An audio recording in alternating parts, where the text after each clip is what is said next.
Ladies and gentlemen, close your eyes for a moment and imagine walking through a medieval village. The smell of wood smoke in the air, the echo of church bells across the fields. Life seems ordinary until a distant ringing of a small handbell shatters the calm. That sound is not a call to prayer, it is a warning. A leper is approaching. In medieval Europe, few things inspired more fear than leprosy. Known today as Hansen's disease, it was one of the most misunderstood illnesses of its time. To the medieval mind, leprosy was not just a sickness of the flesh, it was a punishment from God, a visible mark of sin and impurity. Those who suffered from it were cast out, exiled from their homes, families, and communities. Across Europe, thousands were sent to isolated places known as leper colonies or leprosaria. Some were on the edges of towns, others deep in the countryside, even on remote islands. There the lepers lived, prayed, and died, separated from the world that had rejected them. The rituals of banishment were chilling. In some regions, a person diagnosed with leprosy would undergo a ceremony much like a funeral for the living. Priests would read burial rites as if the afflicted were already dead. The person was then declared dead to the world and sent away clutching a bell or clapper to warn others of their presence. But here lies the unsettling paradox. These colonies were places of both rejection and refuge. While society pushed them away, the church often took pity. Monks, nuns, and caretakers risked infection to provide food, shelter, and prayer. Within the walls of these colonies, lepers formed their own communities. They built chapels, shared meals, and supported each other through unimaginable suffering. Medieval medicine, of course, could offer little help. Without understanding the true cause of leprosy, people turned to superstition and scripture. Some believed the disease came from moral corruption. Others thought it spread through sinful air or bad blood. And so, the fear grew, stronger than the disease itself. By the late Middle Ages, the leper's image became deeply ingrained in European culture. The ultimate symbol of impurity, the living embodiment of decay. Yet history, as it often does, tells a more complex truth. Modern science shows that leprosy spreads slowly and is not easily contagious. Many of those who were exiled may not even have had the disease at all. And so we are left with a haunting legacy, a reminder of how fear and ignorance can isolate the vulnerable. The leper colonies of medieval Europe stand as a mirror to our own humanity, how we respond to illness, difference, and those we do not understand. Today, as we look back across the centuries, the unsettling story of these forgotten souls challenges us to ask, have we truly changed? Do we still build invisible colonies around those who suffer in silence? The poor, the sick, the outcast. History whispers through time, urging us to remember that compassion is the cure that fear can never provide. In the long, dark centuries of medieval Europe, there was perhaps no illness more terrifying, no condition more reviled, and no symbol more powerful of human decay than leprosy. The fear it inspired ran deep into the veins of society, infecting the collective imagination as surely as the disease was thought to infect the body. To the medieval mind, leprosy was not merely an ailment of the skin or the nerves. It was a living manifestation of divine punishment, a visible mark of sin, corruption, and moral rot. To see a leper was to look upon the consequences of impurity and to fear that one's own body might be next. It was a time when medicine was primitive and superstition reigned supreme, when the unseen forces of illness were interpreted through the lenses of religion, morality, and myth. Fear became its own kind of contagion, spreading faster than any pathogen ever could. In the world of the Middle Ages, disease was rarely understood in physical terms. The causes of sickness were often traced to the supernatural, to the will of God, or to the influence of the devil. Leprosy, with its slow progression and horrifying symptoms, skin lesions, disfigurement, loss of sensation, and deformities, appeared to medieval observers as a curse beyond comprehension. The body of a leper seemed to decay while the person still lived, a grotesque mockery of human mortality. It was as if God had stripped away the veil of life to reveal death beneath the flesh. In that image, society saw something more than disease. It saw divine judgment. The fear of leprosy thus transcended the boundaries of biology and entered the realm of theology, where it became a moral and spiritual terror as much as a physical one. The word, leper itself, carried an unbearable weight. It was not merely a medical label, it was a sentence.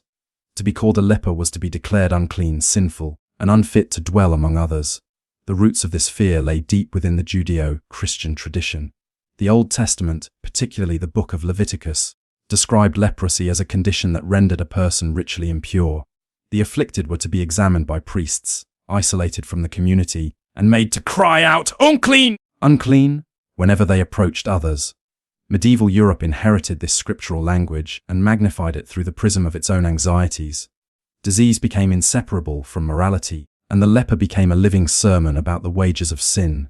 In the sermons and writings of the time, leprosy was often portrayed as a punishment for pride, greed, lust, or blasphemy. Chroniclers spoke of kings and nobles struck down by the disease after committing acts of cruelty or excess, as though their flesh were being consumed by their own transgressions. Ordinary people believed that leprosy might fall upon anyone who defied God's commandments, consorted with the devil, or offended the saints.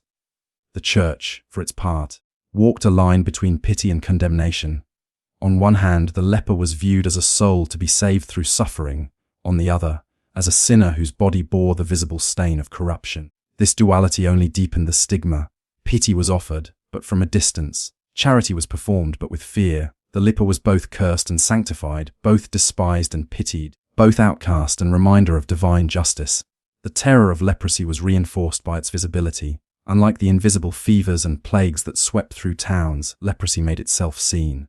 Its scars, nodules, and deformities transformed the human body into a spectacle of suffering. In a world obsessed with physical wholeness as a reflection of spiritual purity, the disfigured body became proof of inner corruption. Medieval art and literature reflected this idea relentlessly. The leper appeared in manuscripts, carvings, and stained glass windows as a grotesque figure, sometimes pitiable, sometimes monstrous. Writers and preachers used lepers as metaphors for sin, describing the way impurity spreads through the soul just as disease spreads through the flesh. To be touched by a leper, even by accident, was thought to bring not only physical contamination but also moral peril. This association between disease and morality created a deep social divide.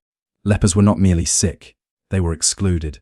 Fear drove communities to isolate them from sight and sound, to remove them from the rhythm of everyday life. Towns built leprosaria, special hospitals or colonies located on the outskirts of cities or in remote countryside, to contain those afflicted. These were not hospitals in the modern sense, but places of confinement often marked by walls, gates, and chapels. Entry into one of these places was akin to death in the eyes of society. Many lepers underwent ceremonies of expulsion, solemn rituals conducted by priests in which the afflicted person was declared dead to the world. The ritual often took place in a churchyard. The leper would stand before the altar, clad in black, while the priest recited the funeral rites for the living. A handful of earth might be sprinkled upon the leper's head, and he or she would be led away, forbidden to enter churches or markets, forbidden to touch others, forbidden even to walk on certain roads without ringing a bell to announce their approach. It was an act of social and spiritual execution disguised as mercy. The roots of this fear were not solely religious. They were also deeply psychological and cultural. The Middle Ages were a time when death was omnipresent. Famine, war, and plague stalked the land. But leprosy struck at the heart of what it meant to be human. It did not kill quickly, it eroded slowly. It disfigured, disempowered, and humiliated. It turned the familiar body into something alien. For a society that believed beauty reflected divine order, leprosy was a visible sign of chaos. It provoked disgust and horror, emotions that reinforced the instinct to shun and exclude. To look upon a leper was to confront the fragility of one's own flesh, the inevitable decay that awaited all humans. That confrontation was unbearable, and so the leper was pushed away, out of sight, out of mind, out of town. The fear of contagion was also a driving force behind the stigma. Though medieval medicine lacked a true understanding of infection, the idea that leprosy could spread through touch, breath, or even sight was widely accepted. Physicians of the time, drawing on the theories of Galen and Hippocrates, believed that disease could be transmitted through bad air or corrupted humors. The presence of a leper was thought to poison the air around them, to infect food, water, and even the souls of those nearby. This made the leper not only an object of disgust but also a threat to public safety. Municipal authorities issued strict regulations. Lepers were forbidden to enter cities without permission, to share wells or markets with the healthy, or to attend public gatherings. They were required to wear distinctive clothing, often a grey or brown robe with a hood, and to carry a clapper, bell, or rattle to warn others of their approach.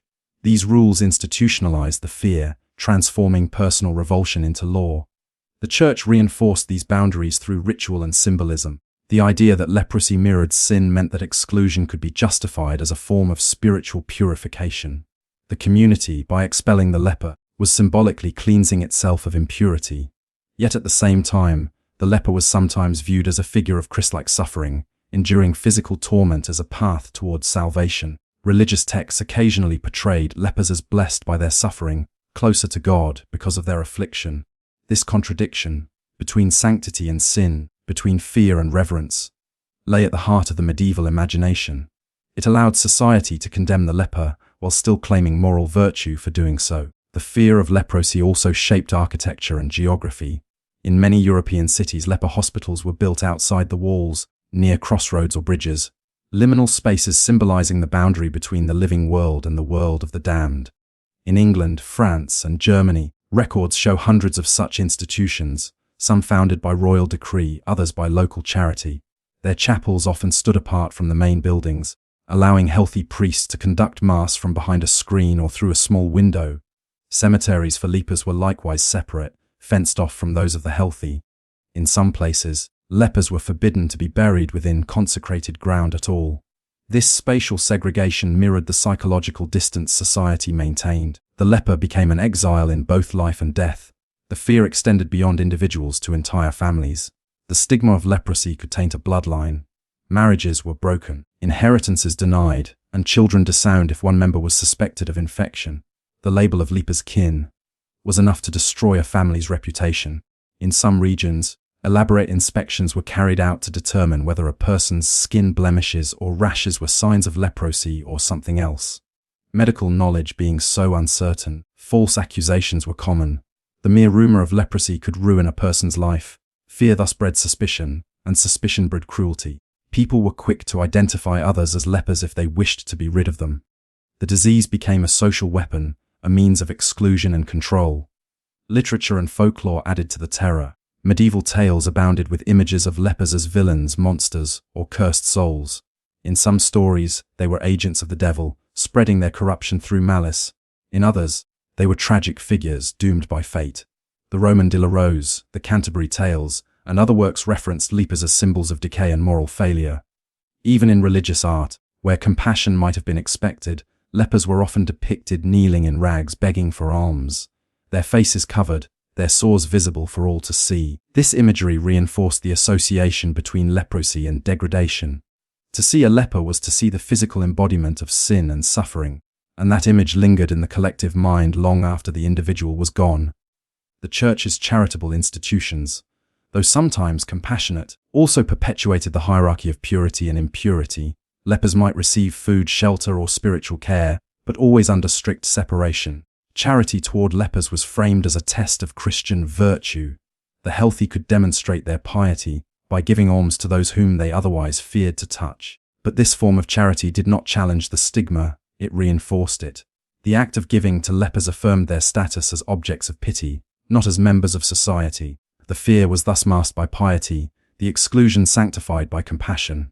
Medieval medical texts attempted to describe the disease in rational terms, yet even they were steeped in fear. Physicians wrote that leprosy arose from an excess of black bile or corrupted semen, that it could be caused by eating salted meat, sexual excess, or contact with menstruating women.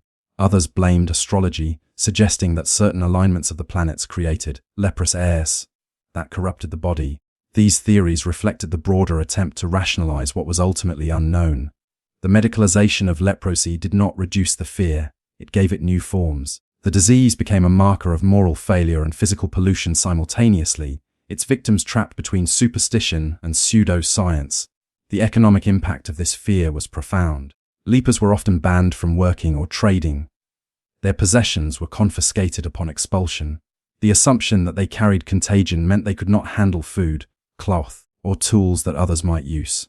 Many were reduced to begging, subsisting on the charity of monasteries and travelers. In some cases, towns granted lepers small allowances or rights to collect alms, but even this was regulated by strict codes. They were permitted to beg only in certain places at certain times, and often had to display a token proving they belonged to a recognized leper house.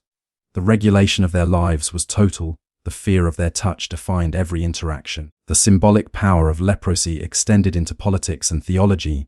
Kings invoked it to describe moral corruption in their enemies. Preachers used it as a metaphor for sin in the church. To accuse someone of being a leper, even metaphorically, was to brand them as unclean, unfit for participation in the sacred or civic order. This language seeped into the cultural consciousness, shaping how people thought about purity, health, and social belonging. The fear of leprosy thus became a tool of control, a way to define who was inside the moral community and who was outside it. Even when the disease itself began to decline in the late Middle Ages, possibly due to changes in immunity environment or competition with other diseases like tuberculosis, the fear remained. The image of the leper lingered long after the leprosaria began to empty. The rituals, laws, and prejudices built around leprosy left a deep imprint on European culture. The fear of contamination, both physical and moral, would later find new targets: the poor, the heretic, the foreigner, the Jew, the witch. In many ways, leprosy provided the template for later forms of exclusion. Its stigma taught society how to isolate and dehumanize under the guise of protection and purity. The medieval terror of leprosy was thus not just about disease. It was about identity, morality, and order. It reflected the deepest anxieties of a civilization struggling to make sense of suffering in a world governed by divine mystery. The leper stood at the crossroads of fear and faith, embodying the fragility of the human condition. To the people of medieval Europe, leprosy was a mirror in which they saw their own potential for corruption, their own fear of decay, their own desperate need for salvation. The ringing of a leper's bell in the distance was more than a warning of danger. It was an echo of conscience, a sound that reminded them that beneath the skin of every living being lay the shadow of death, the whisper of judgment, and the terror of being cast out forever. In the medieval world, exile was among the most severe punishments a person could endure, surpassed only by death itself. For the leper, exile came not through crime or rebellion, but through the slow betrayal of the body. Once the signs of leprosy appeared, sores that would not heal, pale patches of skin, numb fingers, or the distortion of the face, the sentence was inevitable. It was as though the body had spoken its own confession. The afflicted person became marked in the eyes of society, and that mark carried the weight of divine judgment. What followed was a process of separation, ritualized, legal, and social, that removed the leper from the fabric of ordinary life and cast them into the shadow of isolation. The leper's exile was both physical and spiritual. It began with diagnosis, but it ended in a kind of living death. The process of expulsion was steeped in ceremony, as if to lend sacred legitimacy to the act of exclusion. In many towns, once a person was identified as leprous, they were brought before a priest for examination. Medieval medicine was uncertain, and leprosy could easily be confused with other skin conditions such as psoriasis, eczema, or lupus, yet fear ensured that even the slightest resemblance to the dreaded disease was enough. When suspicion was confirmed, the afflicted was summoned to the church. There a priest might perform the ritual of separation, modeled after the funeral rites for the dead. The person stood before the altar, clothed in black or grey, as the priest intoned prayers for the soul's safe passage. Earth might be sprinkled on the head, a symbol that the person was now dead to the world. The leper was then led out of the church, often through the cemetery, as bells tolled, a chilling reminder that this was both a spiritual and social burial. From that moment, the leper's old life was over. The law recognized this transformation. In some regions, lepers were declared legally dead. Their property was confiscated or passed to heirs, their marriages dissolved, their names struck from civic records. They could no longer testify in court or hold any position of authority. Their word, like their body, was considered impure. It was not uncommon for lepers to be assigned new names, symbolic of their rebirth into a life of suffering and penance. The identity they had once known, their family, occupation, and social standing, was erased. They became members of a shadow society, a nation of the outcast that stretched across the breadth of Europe. The places to which they were sent were known by many names: leper houses, leprosaria, lazar houses, hospitals of St. Lazarus. Whatever the name, their purpose was the same: to contain, control, and, in a sense, redeem those whom the world had rejected. The choice of St. Lazarus as patron was no accident. In Christian law, Lazarus was the beggar covered in sores who sat at the gates of the rich man, ignored in life but rewarded in heaven. The association lent a faint halo of sanctity to the colonies, yet it also reinforced their role as places of suffering. To be sent to a leper house was to be placed outside the normal world, on the margins of civilization. Most were built on the outskirts of towns, beyond the city gates, sometimes near crossroads or rivers, and sometimes in wilderness areas where the healthy seldom ventured. The location itself symbolized separation, a buffer between the pure and the impure, the living and the dead. The architecture of these colonies reflected their dual nature as both refuge and prison. Many were surrounded by walls or hedges, with a gate that marked the boundary between the leper's world and that of the healthy. Within, the layout often revolved around a small chapel or oratory, the spiritual center of the community. Around it were simple huts or dormitories, vegetable gardens, wells, and infirmaries. Some were managed by religious orders, such as the Order of St. Lazarus or the Knights Hospitaller, who provided food, care, and spiritual instruction. Others were maintained by towns or by wealthy patrons who saw the endowment of a leper house as an act of piety. Despite their charitable origins, these institutions were rarely comfortable. Conditions were harsh, food scarce, and medical attention primitive. Yet for many lepers, the leprosarium was preferable to wandering in the wilderness without shelter or sustenance. Life within a leper colony followed a rhythm of prayer, labor, and survival. The residents were expected to live humbly, accepting their suffering as divine punishment. Some houses followed monastic rules, requiring silence, fasting, and confession. Others allowed a looser structure, permitting lepers to marry among themselves or maintain small farms. Despite their isolation, many leper colonies developed their own internal hierarchies. There were elected wardens, priests, nurses, and caretakers. Sometimes lepers themselves, sometimes healthy attendants who risked infection to serve. Over time, these colonies formed tight, knit communities bound by shared hardship. Bonds of friendship and solidarity grew in the face of exclusion. The leper colony became a small world apart, with its own customs, its own rituals, and its own sense of belonging, however fragile. Yet even within this small refuge, the awareness of exclusion never faded. The leper's identity was constantly reinforced by the symbols they were forced to carry. The bell or clapper, the distinctive robe or hood, the prohibition against touching others, all served as reminders that they were marked. When they ventured outside the colony, to beg, to attend mass at a distance, or to visit nearby towns, they were required to keep to the edges of roads and to warn others of their presence. In some places, lepers were forbidden to enter churches, markets, or mills. If they approached too closely, they risked being beaten or driven away with stones. Children were taught to run at the sight of a leper's bell. The sound itself became synonymous with dread, a signal that the boundary between the pure and the impure had been breached. This isolation was not merely physical, it was also emotional and psychological. The loss of contact with family and community was a wound deeper than any inflicted by the disease itself. Letters from the period reveal the anguish of those separated from their loved ones. Some families continued to send food or gifts to their exiled kin, but others cut all ties, fearing divine punishment or contamination.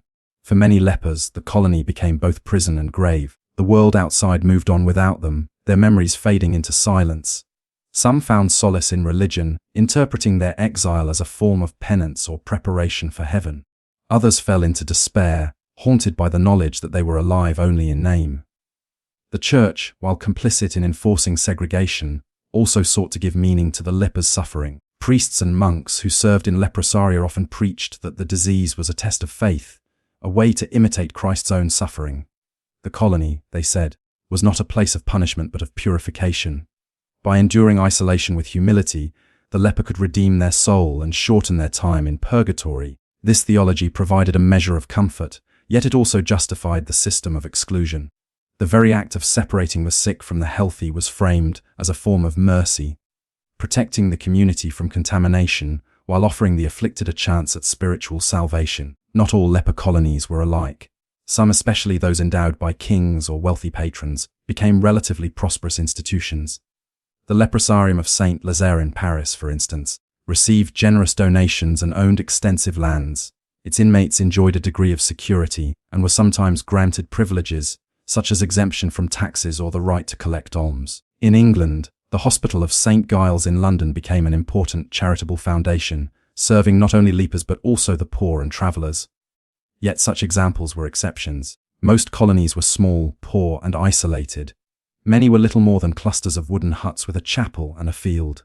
In harsh winters, starvation and disease claimed many lives.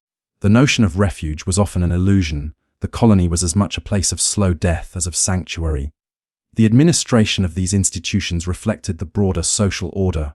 In some regions, local authorities maintained strict oversight, requiring regular inspections to ensure that only true lepers were admitted. This distinction mattered because the leprosaria often received charitable donations and exemptions. Towns feared that impostors, beggars or criminals pretending to be lepers, might exploit the system. To prevent fraud, physicians and clerics were called upon to certify cases, though their knowledge was limited. The line between medical diagnosis and moral judgment remained blurred. Those declared leprous were confined, while those deemed healthy were turned away, sometimes unjustly. The bureaucracy of exclusion was thus both arbitrary and absolute. The daily life of lepers revolved around survival and faith.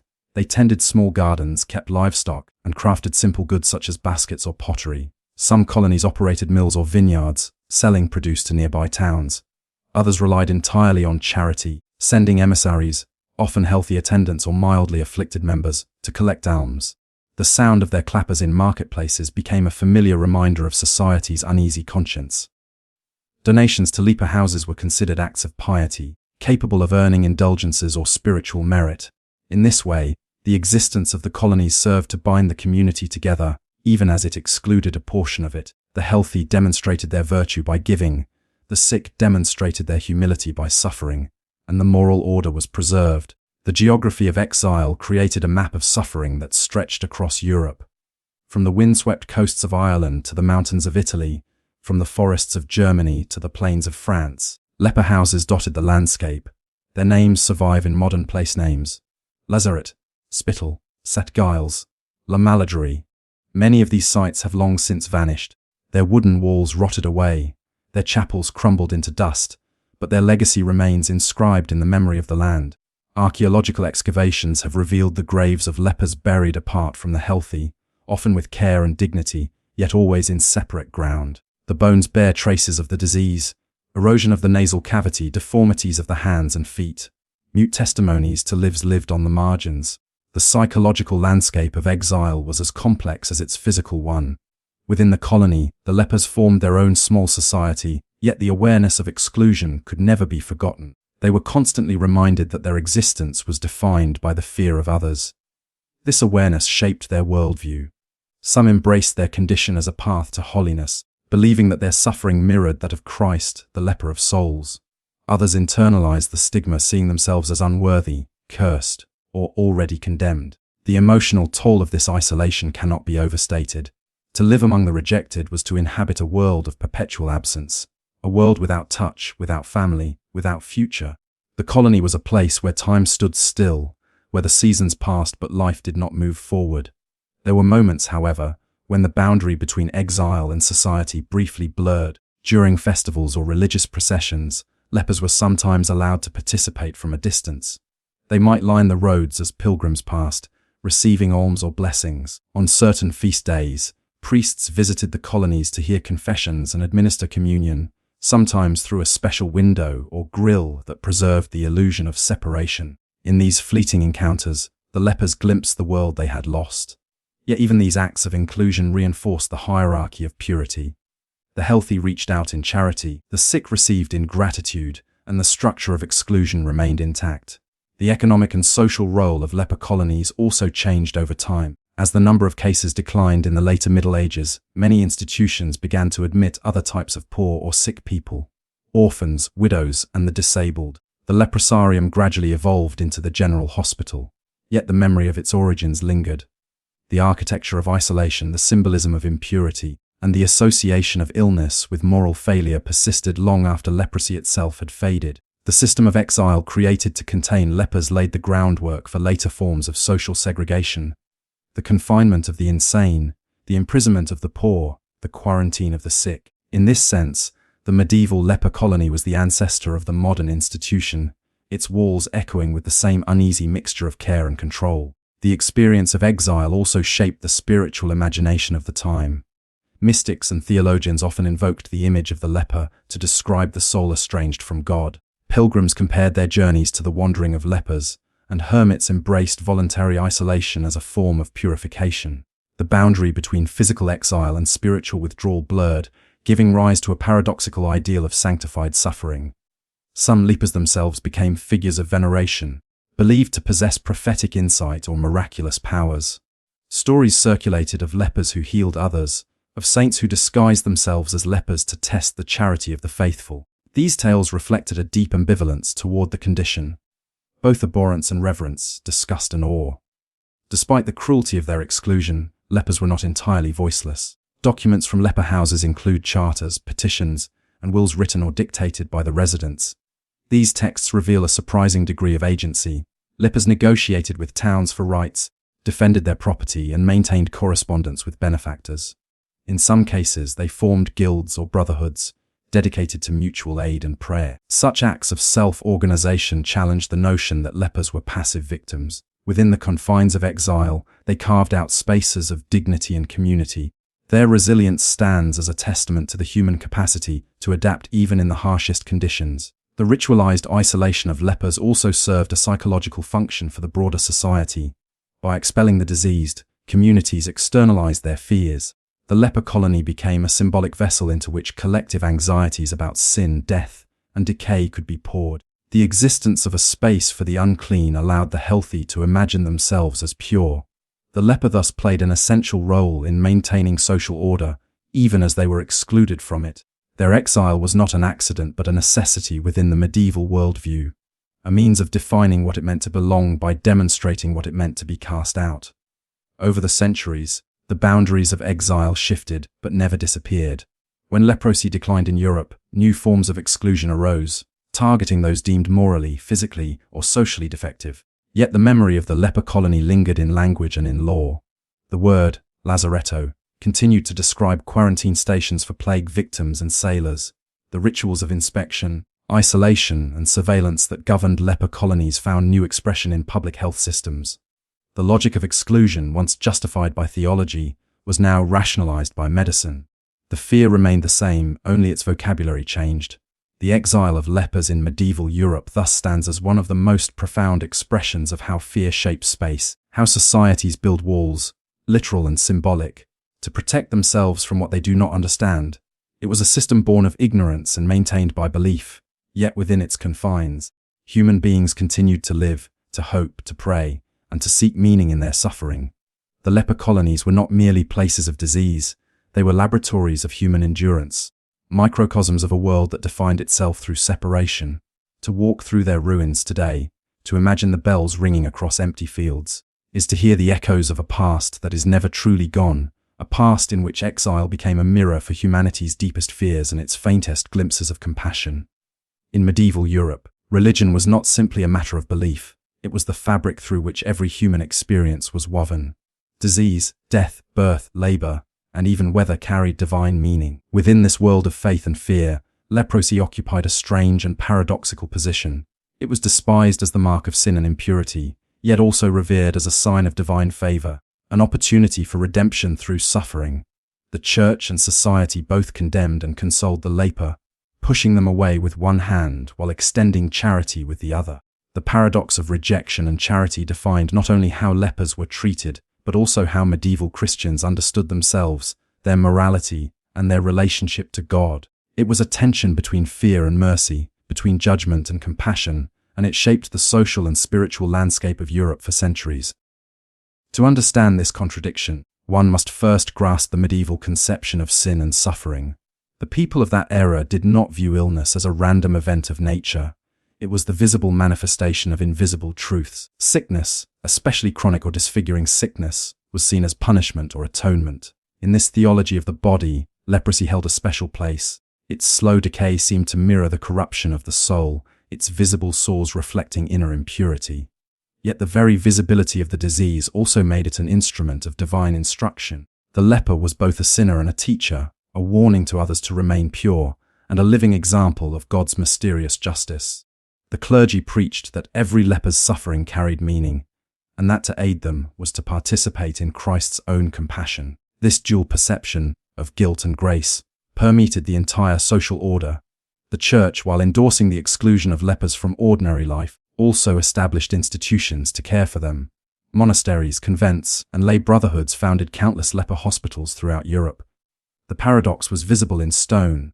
The same society that expelled lepers from towns built chapels for them beyond the city gates. The same priests who read the funeral rites over a living leper also offered them the Eucharist through the window of a leprosarium. The same church that declared them unclean also called upon the faithful to give them alms. The coexistence of rejection and charity was not hypocrisy in the medieval sense. It was an expression of divine order. In the cosmic hierarchy of sin and salvation, even suffering had its purpose, and every act of mercy was a means of grace. Religious orders took the lead in institutionalizing this paradox. Among the most prominent were the Knights of St. Lazarus, a military and hospitaller order that arose during the Crusades. Initially founded to care for lepers in Jerusalem, it expanded throughout Europe, establishing leper hospitals and sanctuaries under ecclesiastical protection. The knights themselves were sometimes lepers, noblemen who had contracted the disease and turned their exile into a vocation. Their order embodied the Christian ideal of redemptive suffering.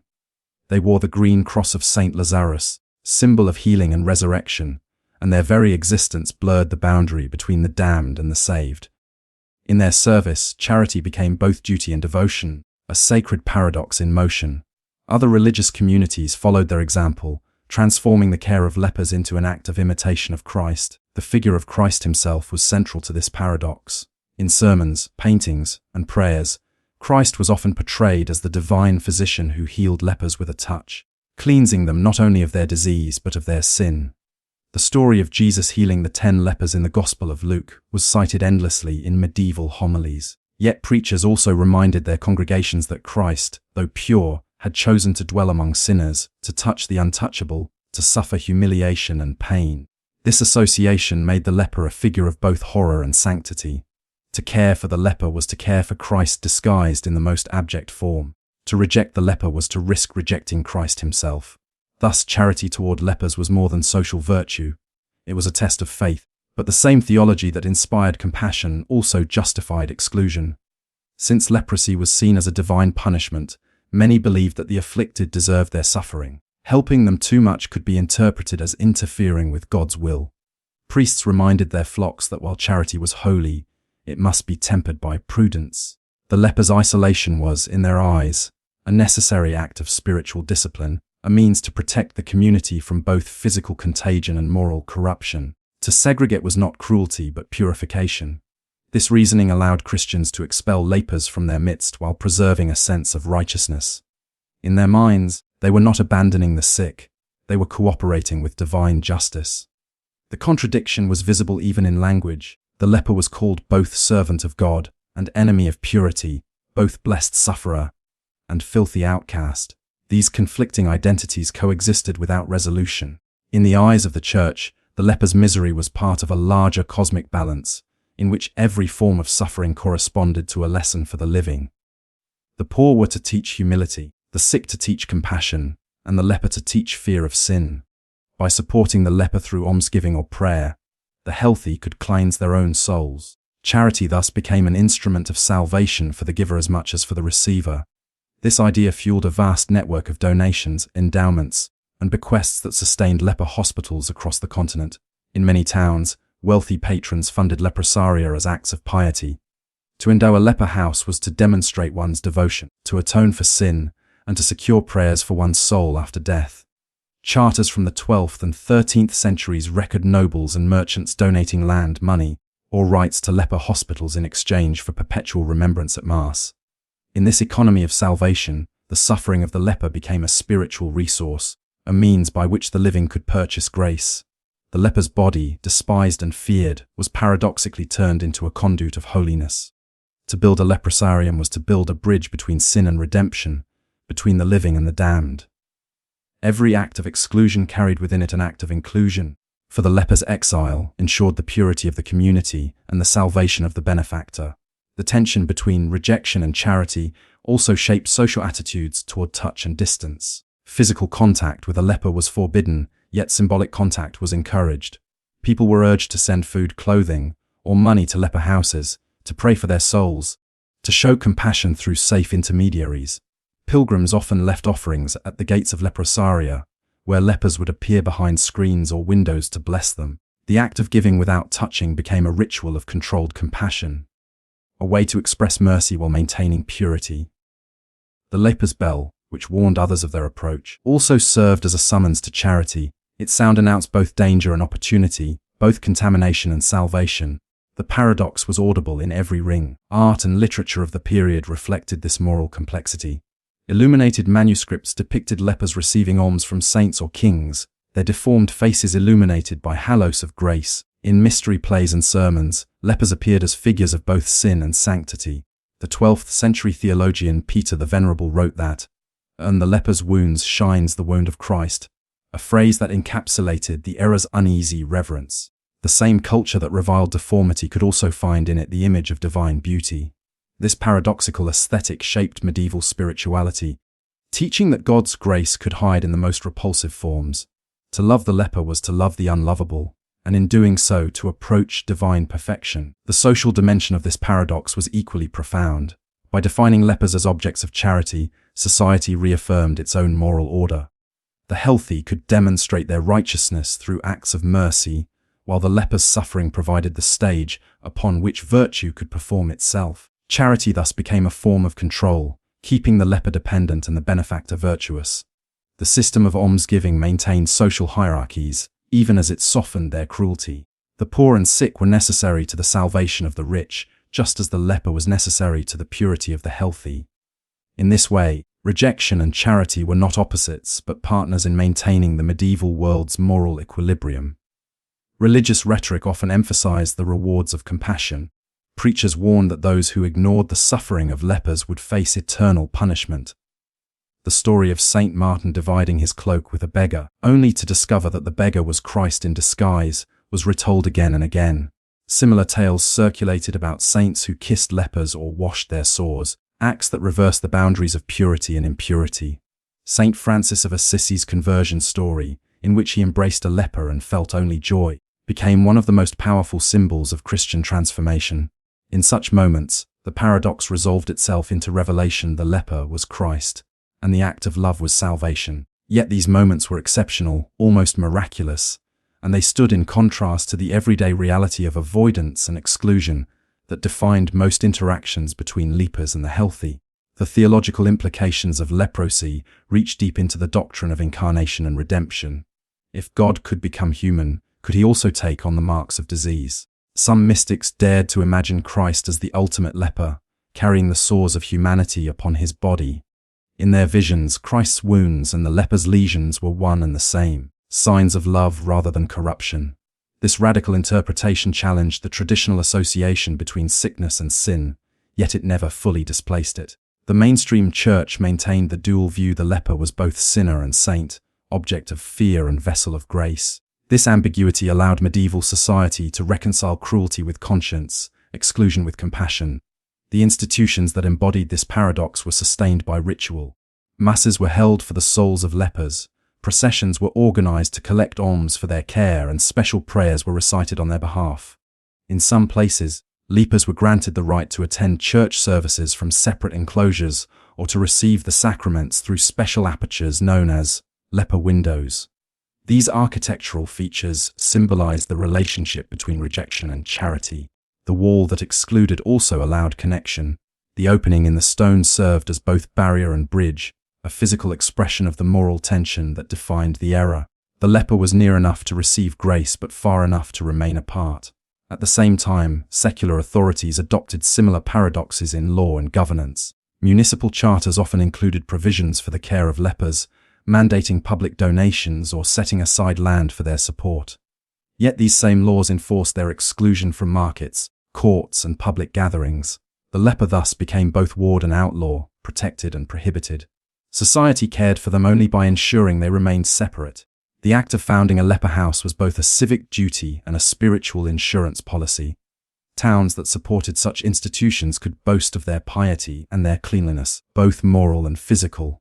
The presence of a leper house at the city's edge became a sign of Christian charity, even as it marked the boundary of contamination. The paradox extended into the personal lives of believers. For medieval Christians, acts of mercy were pathways to grace. Visiting the sick, feeding the hungry, clothing the naked. These were duties commanded by Christ himself.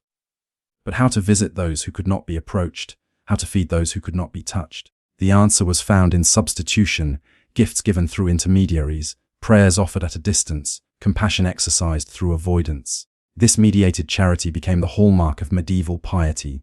It allowed people to perform goodness without confronting the full reality of suffering. In this sense, the leper's isolation served not only medical or moral purposes, but psychological ones as well. It allowed society to maintain its self-image as compassionate, while avoiding the discomfort of true proximity to the suffering body. The paradox also produced contradictions within individual conscience. Chronicles and confessions from the period reveal a deep unease among those who witnessed the plight of lepers. Some wrote of the guilt they felt when turning away, others of the fear that touching a leper might damn their soul. A few experienced profound spiritual awakenings, realizing that the boundaries of purity were human inventions. These rare voices anticipated later theological developments that would challenge the rigid hierarchies of medieval thought. Yet for most, the paradox remained unresolved, a constant tension between pity and revulsion, love and fear. It was this tension that gave medieval charity its peculiar intensity, its mixture of tenderness and terror. In the broader framework of Christian thought, leprosy also served as a metaphor for the condition of humanity itself. Just as the leper's body was marred by disease, so the soul was marred by sin. Redemption required cleansing, purification, and often suffering. The leper colony thus became a miniature version of the world, a place where divine justice and mercy met in uneasy balance. The healthy, by giving alms, imitated God's mercy; the lepers, by suffering patiently, imitated Christ's passion. Each played their part in the grand drama of salvation. The paradox was not meant to be solved but sustained, for it was the mechanism through which society understood its own moral order. This interdependence between rejection and charity ensured the survival of the system. Without rejection, there would be no need for charity. Without charity, rejection would be unbearable. The two impulses reinforced one another, creating a moral economy that balanced fear with faith. Even as the number of lepers declined, the structures of this economy remained.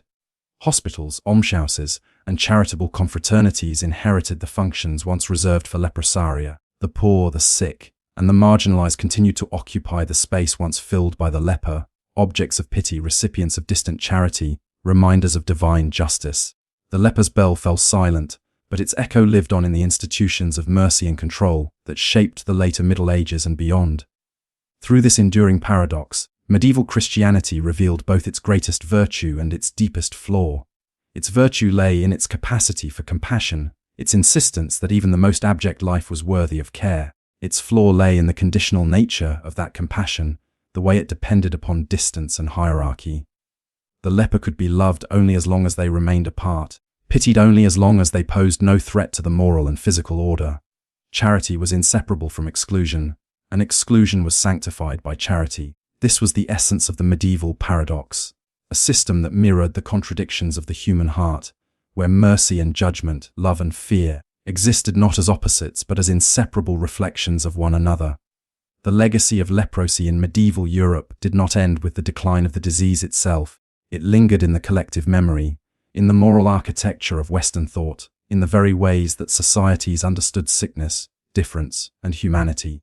Though the leper houses gradually emptied, their echoes remained in the forms of hospitals, almshouses, and quarantines that emerged in later centuries. The fear that once surrounded the leper did not vanish, it simply transformed, attaching itself to new diseases, new social outsiders, and new moral panics. The ignorance that had confused physical illness with divine punishment continued to shape attitudes toward health and morality.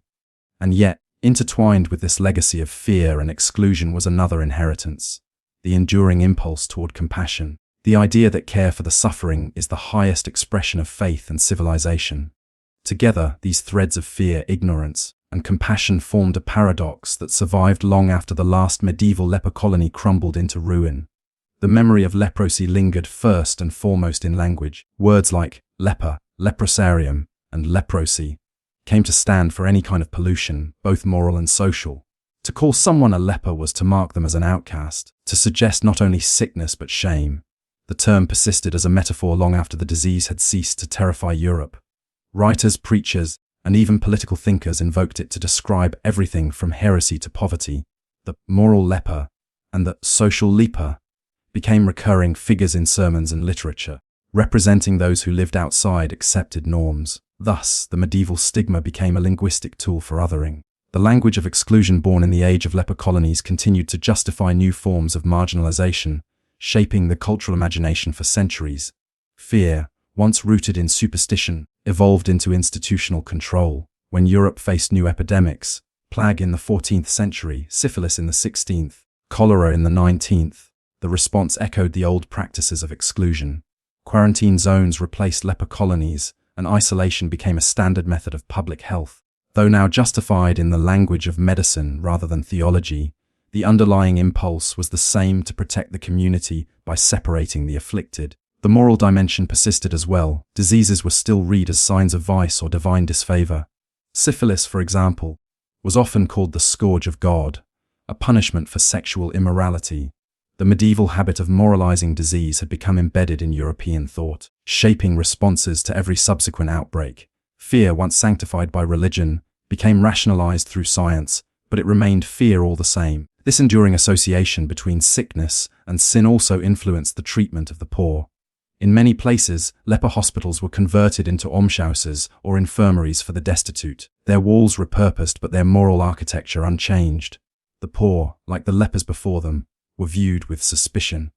Objects of charity, yet blamed for their own condition. The idea that misfortune reflected moral failure had deep roots in the theology of leprosy. Medieval people had believed that the leper's disease was a visible mark of divine justice. Later generations would see poverty or madness in the same way. The institutional descendants of the leper colonies thus continued to embody the same paradox. They offered refuge, but also reinforced stigma. The language of mercy still coexisted uneasily with the language of judgment. The legacy of ignorance persisted even as knowledge advanced. When physicians in the Renaissance began to study disease empirically, they inherited centuries of moral prejudice. Medical treatises described leprosy in terms of corruption, impurity, and degeneration, blending observation with moral rhetoric. The body of the leper was still viewed as a site of contamination, both physical and symbolic. Even when the disease itself became rare, it remained a subject of fascination, a symbol of decay in art and literature. Painters depicted lepers as grotesque figures at the margins of society, their deformities evoking both horror and pity. Writers used them as allegories for sin, hypocrisy, or social decay. In this way, the medieval imagination continued to shape the modern one. The leper had become an archetype, a figure through which societies expressed their fears of the unclean, the uncontrollable, and the unknown. The Christian tradition that had both condemned and consoled lepers also left a deep imprint. The theology of suffering that developed around leprosy helped define Western notions of charity, humility, and redemption. The idea that to help the suffering was to serve God, that compassion could sanctify the soul, became central to Christian ethics. This moral inheritance gave rise to hospitals, hospices, and charitable orders that endured long after the medieval period. The modern concept of humanitarianism can trace part of its lineage to these religious roots. Yet the same theology also perpetuated a subtle hierarchy between the giver and the receiver, between the pure and the impure. Compassion was often intertwined with condescension, mercy with control. The image of the leper kneeling before the benefactor, receiving alms from a gloved hand, continued to haunt the ethics of charity in later centuries. The legacy of the leper colony also shaped the physical and institutional landscape of Europe. Many leprosaria became hospitals or asylums. Their locations, often on the edges of towns, established a pattern for the placement of institutions dealing with the sick, the poor, or the deviant. The outskirts of the city became zones of moral and medical quarantine. When plague hospitals, madhouses, and prisons appeared in the early modern period, they followed the same spatial logic: separation as a form of safety, distance as a measure of virtue. The geography of exclusion built during the age of leprosy thus became a permanent feature of European urban design. Even in modern cities, the isolation of hospitals, the placement of cemeteries, and the segregation of certain populations echo that ancient impulse to push contamination to the margins. The fear that defined medieval attitudes toward leprosy also left deep psychological traces. The image of the diseased body, the horror of visible decay, became a powerful symbol of mortality and sin. This imagery influenced not only religious art but also moral philosophy. Philosophers and theologians used the leper as a metaphor for the fallen human condition, the body corrupted by the soul's disobedience. In this way, leprosy shaped the moral imagination of Europe far beyond the realm of medicine. It became a lens through which people understood imperfection, guilt, and redemption. The association between physical deformity and moral failure persisted well into the modern era, coloring perceptions of disability and difference. The fear of the unclean body, The urge to conceal or correct it can be traced to these medieval roots. Ignorance, too, adapted to new forms. As scientific understanding of disease improved, superstition retreated but did not disappear. Pseudoscience replaced theology as the justification for exclusion. In the 19th century, social Darwinism and racial theory recast the language of purity and contamination in biological terms. The poor, the sick, and the colonized were labeled as degenerate or unfit, echoing the medieval association between disease and moral decay. The leper stigma was reborn under new names: criminal, lunatic, alien, untouchable. The same fear of contagion, the same impulse to separate the pure from the polluted, persisted beneath the veneer of progress. The ignorance that had once been religious became scientific, its effects remained the same. Yet within this dark inheritance, the legacy of compassion endured. The care that monks, nuns, and laypeople had offered to lepers, often at great personal risk, set a precedent for medical and social service. The idea that the sick deserved care regardless of their condition took root in the institutions that succeeded the leper houses. The evolution of the hospital from a place of isolation to a place of healing owes much to this moral foundation. Even as fear and ignorance continued to influence behavior, the memory of charitable service inspired reformers and humanitarians. The same tradition that had justified exclusion also carried within it the seeds of empathy and universal care. The dual legacy of leprosy thus shaped both the best and worst impulses of modern civilization. In literature, the figure of the leper continued to appear as a symbol of the outsider, the despised and the holy. From medieval chronicles to 19th century novels, writers used leprosy to explore the boundaries between self and society, purity and corruption, faith and despair.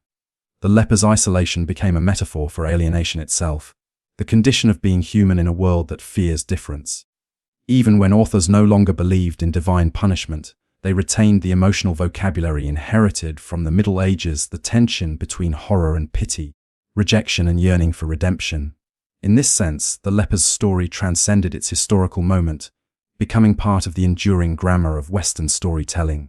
Art continued to reflect this ambivalence.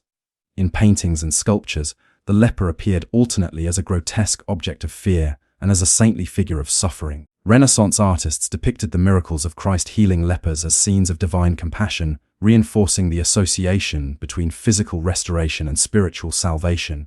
Later artists, influenced by Romanticism, portrayed lepers as tragic figures, victims of society's cruelty. These representations preserved the medieval paradox in aesthetic form, the coexistence of disgust and reverence, of ugliness and grace.